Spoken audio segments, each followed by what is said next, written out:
Hi guys, so this is my last day of being 29, guys. This is the exit of my 20s. Yikes. Um, and also you notice I'm wearing a 13 going on 30 dress. My mom bought me this dress. I was gonna wear it tomorrow for my birthday dinner. Great, my light went out. So pretty much I wanted to make this video. I've been wanting to make this video for a while now. There we go, I had to use natural lighting. Sorry about that. So pretty much what I would tell my younger self 10 years ago, which I would tell my younger sister and any other girl entering adulthood, womanhood, I would tell my 19-year-old self, God, I would give her so much shit and so much advice. And I would save her so much trouble and so much heartache. I wish that was possible. But pretty much what I would tell my younger self, guys, would be, don't try to grow up so fast. Enjoy being 19. Stop trying to please others. Stop trying to make others happy, and stop trying to put yourself on the back burner.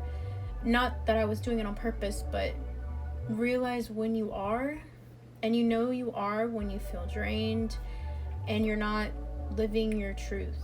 And you know, I didn't know what my truth was back then, so I was just really running off of what I saw growing up.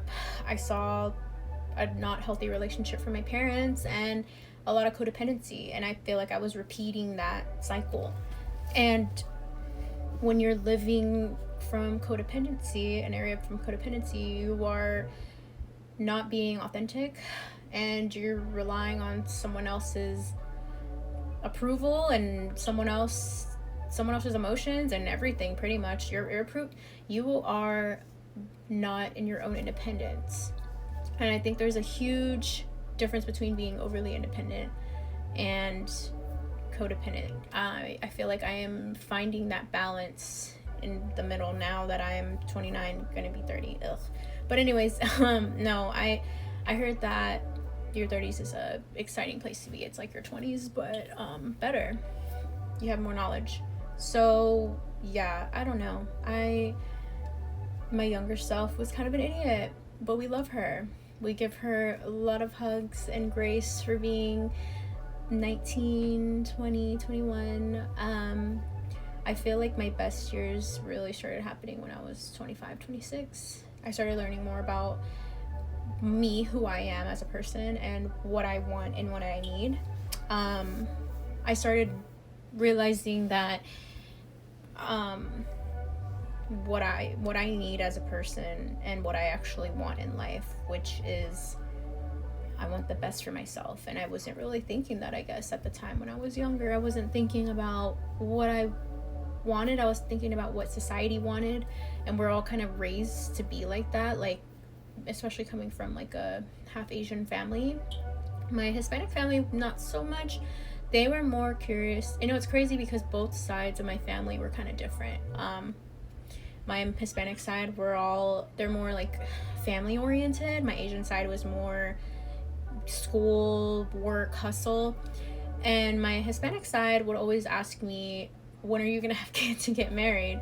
My Asian side was less worried about that. They wanted to know when I was gonna be, you know, have 2 master degrees, or when I'm going to grad school, or when am I gonna have a successful functioning career. But the truth is, I was trying to please both so bad and fulfill both so bad that I wasn't happy. And truth is, when I was 19, I was trying to be someone I wasn't. I was just trying to, okay, go to school. Let's go to school. Let's go to college. Let's be a nurse. That's what you were taught. And then have the boyfriend, have the relationship, and then get married and have kids. And I honestly thought I was going to have kids by 25 and be a whole mom and have my career and everything set by 25, 26. And honestly, guys, I don't have any kids. I actually went through a miscarriage 2 months ago, and with my long-term partner of 4 years. And he's not the same one I had when I was 19. Totally different person. And I wish I could tell my younger self to just slow down and stop trying to people please, and that's including in my family, and stop trying to fit in with the crowd. And you were born to stand out, you were born to do different things, and every one of us has a different journey. We're not meant to be all in the same journey. And sometimes planning your life out exactly how you want it isn't always going to go that way.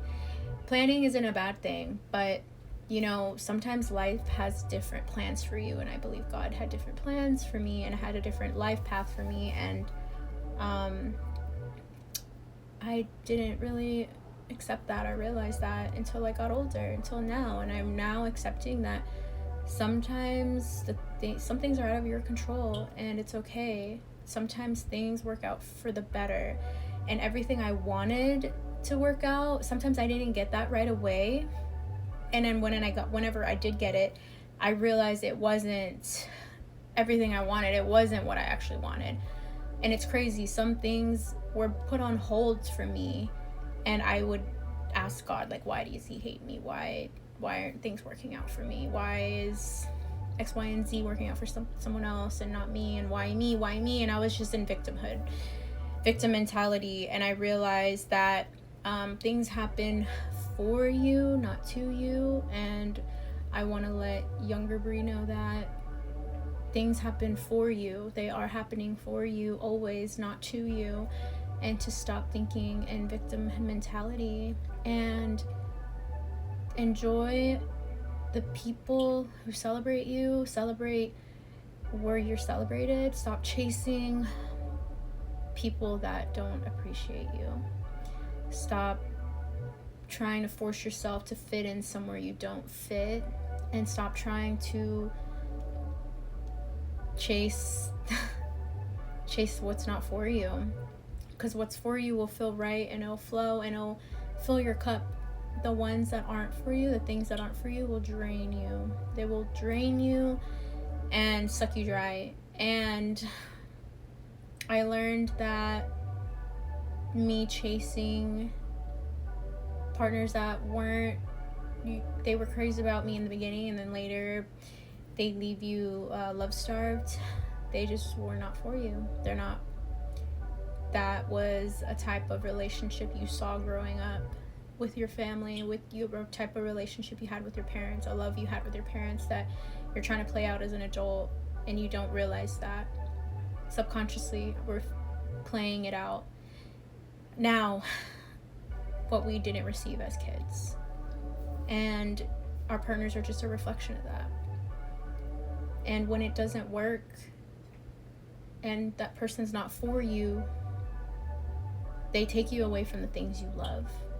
The right person will highlight the things you love, will show you the parts of yourself that you hate and you don't love. When you know you're not with the right person, you'll question your whole reality, and you'll feel jaded, and things won't fall into place smoothly. And it's okay to be alone. It's okay to walk away from the things that no longer serve you. When you do that, self-respect is the best thing you can give yourself. Self-love is self-respect. Some people, and I didn't know what that meant, but it means doing what you know it's best for you in an unselfish way, but also in a way where you do have to be selfish sometimes, but do the right thing, be honest, and love yourself, and walk away with love, and don't keep resentment in your heart, and stop going back and forth in that off and on relationship that's just not serving you, and that you saw growing up as a kid, and you thought that that's love. And just be the best person you can be every day. Every day is a gift and a blessing. And I know we all suffer with some type of depression and sadness. It's okay to be upset. It's okay to be sad. It's okay to not know what you want to do with your life. I think that we put too much pressure on ourselves to know at a young age, at 19, 20, 21, and to know, like, to want to have it all figured out. And to, it's okay to be scared. It's okay to just go with the flow, and it's okay to not know. And when things don't work out, it's okay. That's okay. Stop beating yourself up about it. And, you know, I'm not a millionaire like I wanted to be, and I'm not a mom and a wife yet, but I will be. I desire it in my heart. And that's how I know it's coming and it's for me. It just wasn't with that person that I wanted it to be so badly. And you block your blessings when you're somewhere that you're not supposed to be. You're blocking that person, the right person, from coming in. When you're holding on for dear life for that person, with that person, that's just, it's not working and it's not for you. You're blocking the right people from coming in. And it's okay to be scared to let them go and to not know what's next, what's happening in your life next, what's around the corner in the next chapter. Just know it's okay. But what's not okay is hating yourself for it and beating yourself up for it and living in regret. And I want to let little Bree know that, you know, she's loved always. And I hope that she's proud of the woman that she's becoming, and who's here now giving her advice and guiding her through the future self. And that we're going to be helping other people do the same. And that is her purpose, and her life mission is to help others do what they love to do, and to guide others and help others. And first but foremost, help yourself, because then you're not going to be able to help others. And stop trying to save others that don't want to be saved and helped. And stop feeling that you're so rushed on a time clock, and so much pressure on yourself. Give yourself more love, and just enjoy the journey.